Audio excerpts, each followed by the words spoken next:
I'm excited for this, and this one's going to be a very real test for Amnesiac, especially with the way his deck is constructed in the primary matchup. It is a very tricky game when you don't have Archmage Antonidas. Like, I like this, by the way, from Firebat, removing the Sorcerer's Apprentice. A huge threat. Definitely going to take that down. But, you know, in those late game scenarios, let's say Mage goes wild on the board, Sea Giant, Mirror Images, maybe even a Mountain Giant with Conjurer's Calling, and then a counterspell just randomly comes from the Mana Cyclone and the Warrior can't brawl, or Warpath. And it's like all these like really complicated things. Those are ways that you can finagle yourself back into relevance.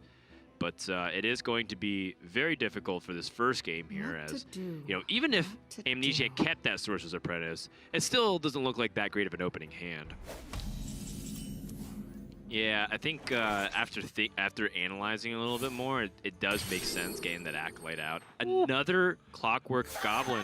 So that is 5 bombs in the hand for Firebat, 3 from the individual Clockwork Goblins, and then 2 from the Wrench Caliber.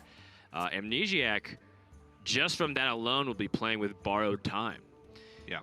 And with this Mirror Image, no Sorcerer's Apprentice, it's actually one of those things where you even want maybe start thinking about it. Like, do we consider holding for a bigger swing turn, or do we just try to fight back for board early on with our elemental evocations and try to see if we can win back some tempo that way? And this is like the part where I stop trying to figure it out. I play the game, fail miserably, and then I tune into APX Void Stream, where this guy puts on a Mage Clinic, finishing #1 with the Cyclo Mage and being uncontested, because I believe his win rate was in the high 70s, maybe even the 80s. Yeah. At top legend. Yeah. Despite the fact that people are trying to counter Mage. And the biggest thing that impressed me the most about APX Void is, look at his Mage versus Mage win rate. He holds like a 70 to 80% win rate in mirror matchups. That kind of gives you the biggest indication of his skill with the deck. I highly recommend tuning into APX Void if you want to learn more about Mage. He does play pretty much just only Mage. If you look at his collection, it's just 18 different Mage decks between Standard and Wild. So definitely a good player to watch. And that being, damage his Clockwork Goblin, force Firebat to sacrifice a little bit of his own board if he wants to Warpath away yours. But this play, very powerful. Can get the Sea Giant down and can also Elemental Evocation plus Mana Cyclone. Right.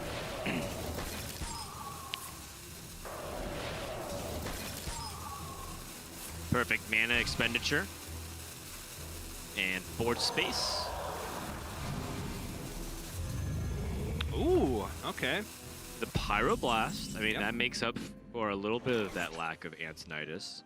And Firebat with the Brawl here also ditches his card draw and eliminates a pretty significant amount of power on his own board, so his pressure plan will be thwarted, at least in the meantime. He can leave this alive for a turn and Brawl next turn. What now? True. That is an option, because it's hard for Amnesiac to get rid of his own mirror images. So if Firebat just plays like Augmented Relic Clockwork Goblin, Amnesiac is incentivized to trade and can't Conjurer's Calling because he can't trade off enough of his board. Just play more stuff, get more bombs in the deck, and then... Board tension. Board tension, Dan. Yes. That being said, I feel like Amnesiac, with understanding what his hand's doing, probably isn't going to be looking for a way to trade very much. Warpath is a clear in this spot for Firebat. Ooh. And actually, more importantly, he keeps his Omnic Alec on the board. So he could just play the Clockwork Goblin #2. And then trade, and even push 4 more damage to the face with Dr. Boom Mad Genius and Wrench Caliber still in his back pocket. I mean, in fact... Yeah, I'm kind of, like, Firebat's maybe even wondering, does he even trade in this spot? I mean, there are ways for the Conjurer's Calling to punish, but 10 mana isn't nearly as impactful as the Mountain Giant because of the Grave Horror. But that being said, Firebat, I think the trade is completely reasonable given that you shut down Amnesiac's possible plays. Yeah, and honestly, good recognition here by Firebat because the Magnetic kind of acts as a buff. He has narrowed it down to Mirror Entity because he attacked face last turn, also threw a spell at a minion. It could be Splitting Image, but Counterspell gone, Spellbender gone, Vaporize gone, and Ice Barrier gone. Yeah, it's a tough spot here, and you also have to account for the fact that Book of Spectre still deals the damage. So from this point on, he knows that Firebat is low on resources. He's trying to stop Firebat from swinging with the Wrench Caliber to the face. Omega Assembly. Very solid draw. Firebat testing for Counterspell first. Locked and loaded. I mean, this is... Omega Devastator lets him get a 1-bomb breakpoint. Oh, interesting. Yeah. I guess he wants Omega Devastator in case a Giant comes out. But yeah, that makes sense. He has 7 bombs in the deck. Right. Like, so what Firebat could have done instead was Omega Devastator a minion, one of the mirror images, attack with the other one with the rush, and then swing with the weapon to the face so that when the bomb picks up, Amnesiac dies. Like in this position, Firebat had the chance of hitting it, but this is a much more solid play overall in terms of just the... Yeah. Like, assuming your opponent didn't have a lot of bombs in the deck. Also, I don't think he checked for Splitting Image at that point. So maybe Splitting Image... oh, you're right. Splitting Image is a possibility. If he Omega Devastators and it's Mirror Entity, he gives Amnesiac a 4/5, which he could then Conjurer's Calling, potentially have a weird way to come back in the game. That's assuming there's another secret up from the mage. I believe all the secrets have been activated, though. But I could be mistaken on that. Amnesiac gonna take the bomb damage, and that's gonna be it, but is that all he takes? Alright. I kind of want to see if he draws 3 bombs in a row just for the amusement of it. Firebat takes very easy game 1 victory, as we predicted, and we'll see how the adaptation goes back and forth. Amnesiac's tertiary versus Firebat's tertiary deck.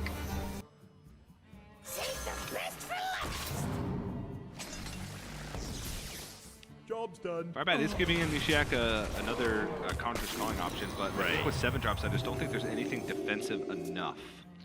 By doing this, Sea Giant's now a possibility, and it just pick it up. Sea Giant, a little bit too expensive for a double Conjurer's Calling.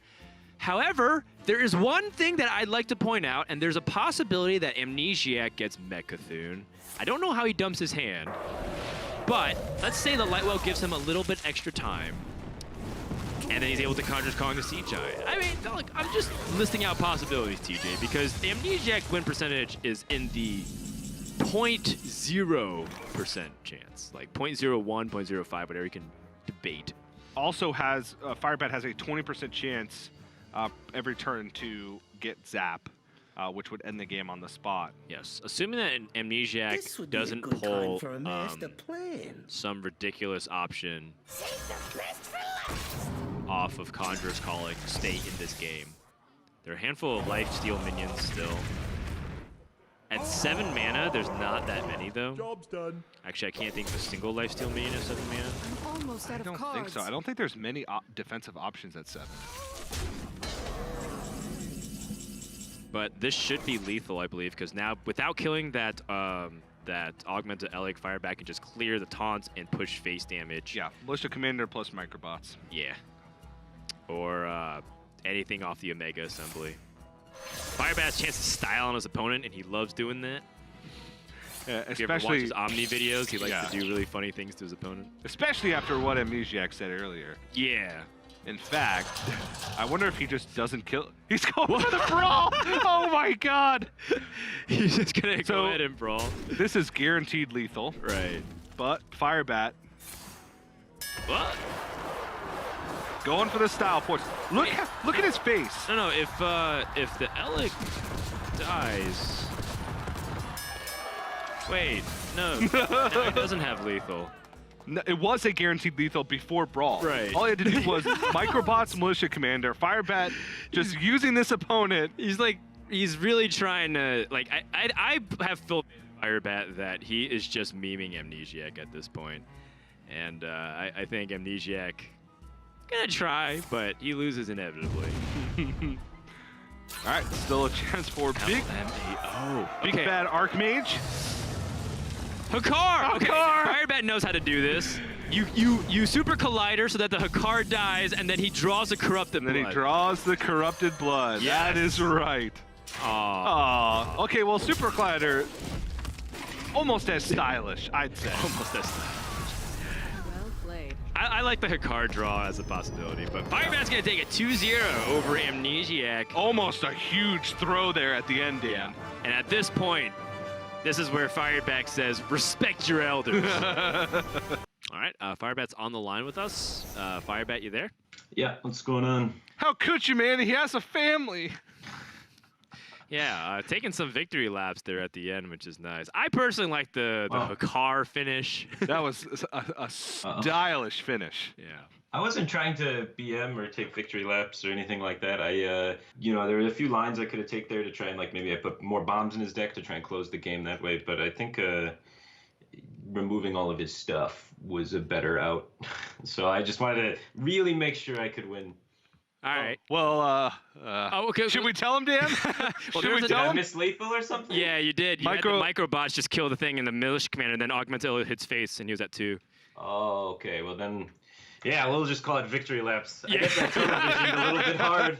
It's okay. I mean, the macro line was like 100% flawless up to that point, so Yeah. you totally understood what to do. Did it feel extra good to beat Amnesiac after a little bit of that pre-game trash talk back and forth? Well, it wasn't really trash talk. I tried to trash talk with him, and then he said, "Yeah, I don't care if I win. I got a party to go to anyway." So, I don't know. Jesus Christ, man. Yesterday, he said he fired a shot your way, but of course it was just more of a playful jab. It wasn't anything serious. He was like saying, "Oh yeah, well, me and Firebat were teammates, yeah, back in the day, but also back in the day he was still a competitor." So it was like, whew. Uh-oh. Yeah, it's just all, of course, just the bands. So Firebat, going this week, I think, is this another 1-1 record for you? Kind of splitting even down the middle here? Yeah, it's another 1-1 record. I was unable to take it against the Rogue. Me and Muzzy had a lot of talks on Twitter, and then other people got involved in the conversation too about that matchup and how it kind of breaks down. And I'm not completely convinced that it's Rogue favored. Muzzy seems to think it was Rogue favored, and I think I was leaning more on the Warrior favored, even without the weapon removal. But it's really close and an interesting one. But it sucked to lose that one. I thought for sure going into this one I was going to be unfavored. And when I did testing, I played against myself, and then I played against Pavel, and then I played against RDU. And the primary deck, the main deck versus main deck, I was coming up unfavored in all 3 instances by a huge margin. I almost never won that game in practice. Okay. So it was really good to get that first win. That made me feel really confident because the second game, I'm fairly certain I win that most of the time because the techs from his side, I think he's still using a little bit of the old techs. People used to think Power Creation and Astromancer were the way to go. And I think these cards are just way worse than something like Twilight Drake because the Warriors are responding to these with Super Colliders now, and Super Collider just owns most of Power Creation's options, and Super Collider owns Astromancer, and you're playing into what their sideboard already is. Whereas if you just play Twilight Drake on 4, Warriors just oh crap, I'm screwed. Yeah. And you just slow down their whole early tempo so much. So I think I was really able to capitalize on his tertiary deck that was not up to date for how to counter Warrior appropriately. Yeah. So Amnesiac living in the past, being outdated. You heard it here. Obviously, of course, just paraphrasing. It was a really good summary there, Firebat, of what people tech in. And it's funny, too, because even despite that, he still had, quite close to, really good optimal, power creation, right? He got the Stegatron. He got, Antonius off his Antonius Conjurer's Calling. Yeah. And you were still handling it pretty easily, given that you were getting that card draw and the Warriors seemed unstoppable. So great insight, as always, Firebat. Congrats on the win. And we'll see you back next week for more Grandmasters. Cool. Hopefully I won't miss lethal next week. That's embarrassing. Victory laps, man. It was all calculated, part of the plan.